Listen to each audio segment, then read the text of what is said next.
درنو لیدونکو السلام علیکم. پر پاکستانی پوځیانو د بریدونو دوام. پاکستانی طالبانو 18 پوځیانو ته مرګ ژوبلې ادعا کړې ده.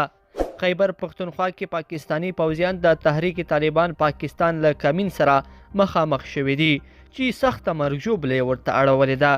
د پاکستانی پوځ له لوري په خپره شوې خبرپاڼه کې راغلي چې دا پیښه هغه مهال رامنځته شوه چې کله پوځیانو د مخکې ترلاسه شوو اطلاعاتو پر بنسټ سیمه کې عملیات کول. اعلامیه زیاتوي کله چې پوځیان سیمې ته رسیدلي نو د وسلوالو له کمین سره مخ شوي چې په پایله کې 2 پوځیان وژل شوي او 2 نور سخت ټپیان شوي دي. تحریک طالبان پاکستان د برید پړه منلې او ادعا یې کړې ده چې دغه برید په ترڅ کې 13 تنه پوځیان وژلي او 15 نور ټپیان شوي دي. دا په داسې حال کې ده چې د پاکستان په دې ښارونو کې په دې وروستیو څو میاشتو کې په بې مخینې ډول له جګړه ییز ناورین سره مخ شوی دی او پاکستان یې سخت اندېښمن کړی دی.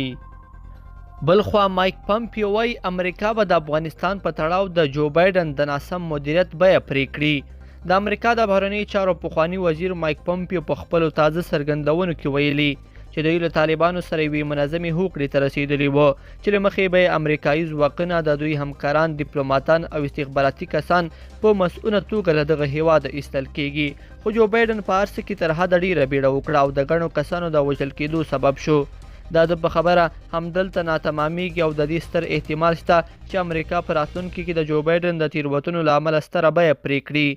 پمپیو ټینګار کوي چې جو بایډن د خپلو شاوخوا کسانو خبرو ته غوږ نه دی ایښی او یوه ستره پریکړه په یوازې ځان ترسره کړې ده چې خطرناکه به تمامه شي.